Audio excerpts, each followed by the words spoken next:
से देवता क्या लंबी बत्ती लगती है और कौन से देवता क्या गोल बत्ती लगती है, उसका भी प्रमाण बनना।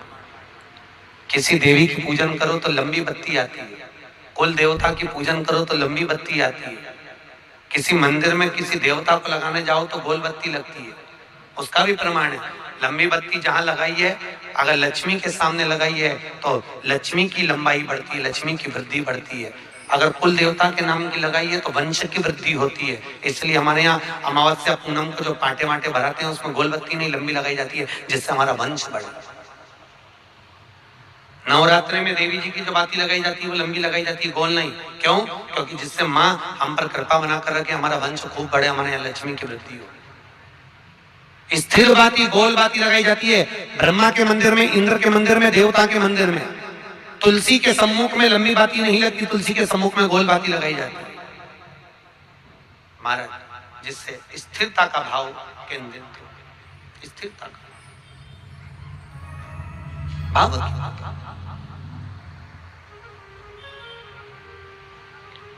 पीपल के वृक्ष के नीचे कभी लंबी बाती नहीं लगती, बड़ के पेड़ के नीचे कभी लंबी बाती नहीं लगती, आंवले के पेड़ के नीचे कभी गोल बाती नहीं लगती। आंवले के वृक्ष के नीचे लंबी बाती लगना चाहिए। धन की वृद्धि, सुख समृद्धि। तुलसी के पौधे के नीचे लंबी नहीं लगती, गोल बाती लगती। बातियों का भी प्रमाण है। ज्यादा कुछ नहीं कर पाओ तो प्रयास करो कि इन तिथियों पे कम से कम एक दीप ऐसा जलाया जाए जिससे हमें समृद्धि, लक्ष्मी, वैभव प्राप्त हो। घर में भी जो दिए रखे जाते हैं, आपको पहले भी कथा में कहा, विष्णु पुराण मंगरूल पीर हमारे चैनल पर डली हुई है। अगर नहीं सुनी हो तो एक बार विष्णु पुराण निकालना, आपको आ जाएगी, उसको सर्च कर कर सुनना। मंगरूल पीर महाराष्ट्र अमरावती की विष्णु पुराण की कथा आप श्रवण करेंगे तो उसमें वर्णन किया था कि घर में जो दिया होता है वो दीपक भी कोई साधारण नहीं होता, उस दीपक की भी महत्वता है, उस दीपक का भी वर्णन है महाराज। और कई तरह के दीपक होते हैं, उस दीपक का भी विधान वर्णन किया गया, उस दिए का भी वर्णन किया गया। यहां तक शास्त्र कहता है कि घर में अगर किसी को बहुत तेज बुखार आ गया है, बहुत तेज बुखार, और बच्चा उस बुखार में तप रहा है, बहुत तप रहा है महाराज, तुम जिस दिए में भगवान की आरती उतारते हो, जिस दिए से तुम भगवान की पूजन करते हो, उस दिए की बत्ती को नीचे डाल दीजिए और उस दिए को पानी की बाल्टी में धो दीजिए। कौन सी बाल्टी में? जिस बाल्टी के पानी से आप बच्चे को स्नान करा सकते। केवल भगवान पर से ले जाकर, पास में से ले जाकर उस बाल्टी में थोड़ी देर डाल दो और उस बाल्टी के पानी से उस बच्चे को स्नान करा दीजिए। 15 से 20 मिनट, आधा घंटा लगेगा, बच्चे का बुखार पूरा उतर जाएगा। इतना विधान है दीप का। दिया कोई साधारण नहीं होता, दीप कोई साधारण नहीं होता।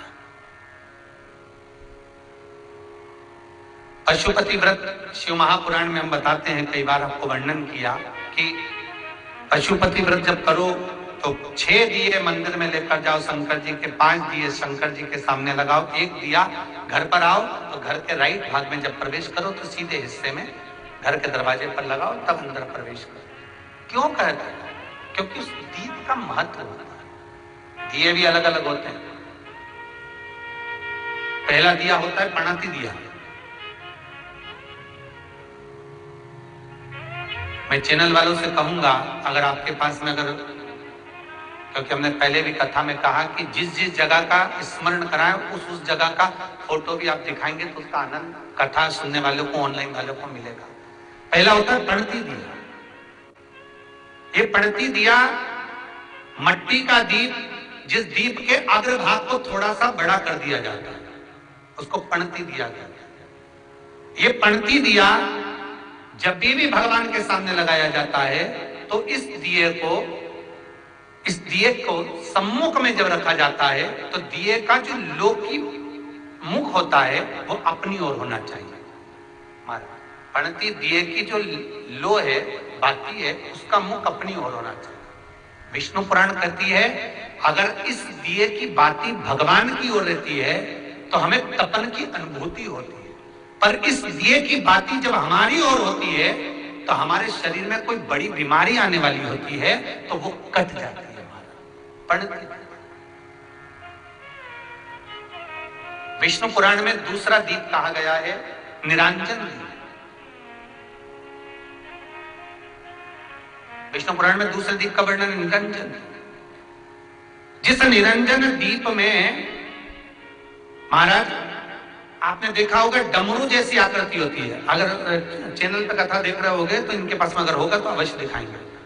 निरंजन, इस निरंजन दीप में डमरू की आकृति होती है, रखने का भाग और ऊपर का भाग इस तरह से, और ऊपर उसमें दिए लगाए के लिए बाती का स्थान रहता है। किसी किसी में 5 कंगूरे होते हैं, किसी किसी में 6 कंगूरे होते हैं। इसको निरंजन दीप कहते हैं। महाराज विष्णु पुराण के 5वें अंश में लिखा गया निरंजन दीप भगवान के सम्मुख में राइट भाग में लगाया जाता है। भगवान का जो स्थान होता है, भगवान का जो मंदिर होता है, तो भगवान का राइट, आपका होगा लेफ्ट, क्योंकि आप भगवान के सामने बैठोगे तो भगवान का राइट, आपका लेफ्ट। तो आप जब लगाएंगे तो आप लेफ्ट में लगाएंगे, आपका लेफ्ट होगा और भगवान का वो भाग राइट कहलाएगा। तो भगवान के सीधे हाथ की ओर लगता है।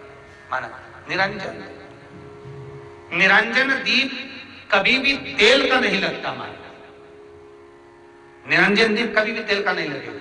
हाँ, ये हो सकता है कि बटी निरंजन जो दीप होता है उसमें तेल डाल सकते हैं। बटी निरंजन दीप जो होता है उसमें कंगूरे नहीं होते। बटी निरंजन दीप केवल गोल होगा, ऊपर से डमरू जैसी आकृति होगी, डमरू जैसा होता है, ऊपर से उसमें कहीं कंगूरे नहीं होते। महाराज अगर आप चैनल पे देख रहे होंगे तो बटी निरंजन दीप का भी वर्णन आपको दिखाया जा रहा होगा। बटी निरंजन जो दीप होता है वो केवल डमरू की आकृति में होता है, उसमें कोई कंगूरे नहीं होते। पर निरंजन जो दीप होता है उसमें कंगूरे होते हैं, तेल नहीं डाला जाता। निरंजन दीप को हमेशा घृत से ही लगाया जाता है। पर बटी निरंजन जो दीप होता है उसमें आप तेल डाल सकते हैं। बटी निरंजन दीप जो लगाएंगे वो तेल का लगा सकते हैं, पर निरंजन में कभी तेल नहीं डाला जाता। क्यों नहीं डालते? विष्णु पुराण कहती है निरंजन दीप के अंदर अगर तेल की बाती लगाया जाता है तो 1 रुपया कमाते हैं, 1.25 रुपये खर्च होगा।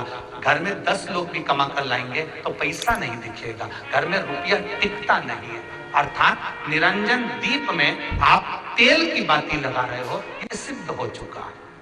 अब अगर आप यही बात किसी जगह पर पूछोगे, किसी आचार्य से पूछोगे हमारे यहाँ ऐसा हो रहा है, तो कहेगा तुम्हारी ग्रह दशा खराब हो रही है, तो उसने अंगूठी पहना दी। अंगूठी पहनाने के बाद भी घाटा खा गए। फिर पूछोगे महाराज हमने तो अंगूठी पहनी, नीलम पहना, पुराज पहना, ये पहना, वो पहना, आराम नहीं लगा, तो कहा तुम्हारे यहाँ वास्तु का दोष है। वास्तु भी सही करवा लिया, उसके बाद भी सुख नहीं मिल रहा। अर्थात आपके दिए में जो आप बाती लगा रहे हो उसमें कुछ कमी है, उसको पहचानो। चतुर जो डॉक्टर होता है वो जरा सी देर में पकड़ लेता है कि इसको प्रॉब्लम हो क्या है, और नहीं तो कहेंगे जांच कराओ, ये जांच हो, मालूम पड़े कुछ निकला नहीं, फिर भी शरीर में कष्ट का कारण क्या वो पकड़ना चाहते। मतलब आप 1 रुपया कमा रहे हो, 1.25 रुपया अगर खर्च हो रहा है तो निरंजन जो दीप है उसमें तेल की बाती लग रही है, ये पक्का है, ये पक्का है। मतलब घर में पैसा टिक नहीं है। पैसा आ तो होत रहा है, बहू भी कमा रही, बेटा भी कमा रहा, दुकान से भी आ रहा है, किराए से मकान भी चल रहा है, वहां से भी बहुत कुछ आ रहा है। पर आखिर निरंजन जो दीप है, निरंजन दीप जिसमें ऊपर कंगूरे बने रहे 5, 6, 7 डमरू की आकृति का रहता, पर उसमें कंगूरे बने रहते निरंजन, उसमें जरूर आप तेल डालकर जला रहे हो, इसलिए धन दिख नहीं रहा, संपदा दिख नहीं रही, वैभव दिख, उसमें केवल घी की ही बात है।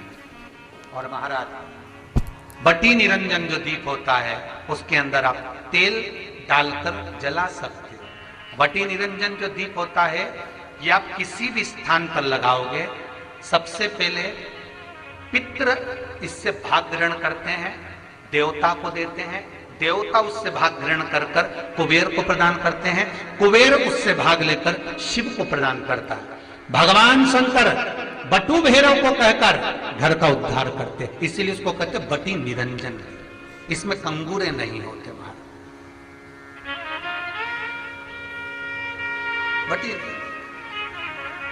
एक कुबेर निरंजन भी होता है, दिए में स्टैंड होता है, पकड़ने की जगह होती है, आगे उसमें चोंच लगी रहती है, उसको कुबेर निरंजन दीप कहते हैं। कुबेर निरंजन दीप महाराज जब भी जलाया जाता है इस तरह का दिया अगर किसी के घर में हो कुबेर निरंजन, जिसमें स्टैंड होता है, ऊपर होता है, थोड़ा लंबा होता है, आगे लंबाई निकली रहती है। कुबेर निरंजन टीवी पर आप दर्शन कर रहे होंगे, तो कुबेर निरंजन जो दीप होता है उसमें आगे भाग लंबा रहता है और पकड़ने का स्थान होता है। तो कुबेर निरंजन दीप घी का लगाओ चाहे तेल का लगाओ, उसमें लौंग या काली मिर्च, काली तिल या चावल, पूजन वाली जगह में जो चावल रखे उसका 2 दाना चावल का या फूल की पत्ती, कुछ भी उस कुबेर निरंजन दीप में डालना जरूरी होता है, जिससे हमारे घर में भंडार सदा भरा रहे। अगर कुबेर निरंजन दीप खाली जलता है, आपने कई जगह मंदिरों में देखा होगा, कुबेर निरंजन दीप डालते हैं तो उसमें थोड़ा 2 दाने चावल के डाल देते हैं, कुछ नहीं डालता तो एक सिक्का पटक देते, एक का कलदार पटक देगा, कोई चवन्नी पटक देगा, कोई 5 पैसे पटकेगा। कुबेर निरंजन दीप खाली नहीं, समृद्धि देगा, महाराज आनंद की अनुभूति कराएगा, सुख को देगा। दूल्हा दरवाजे पर जब आता है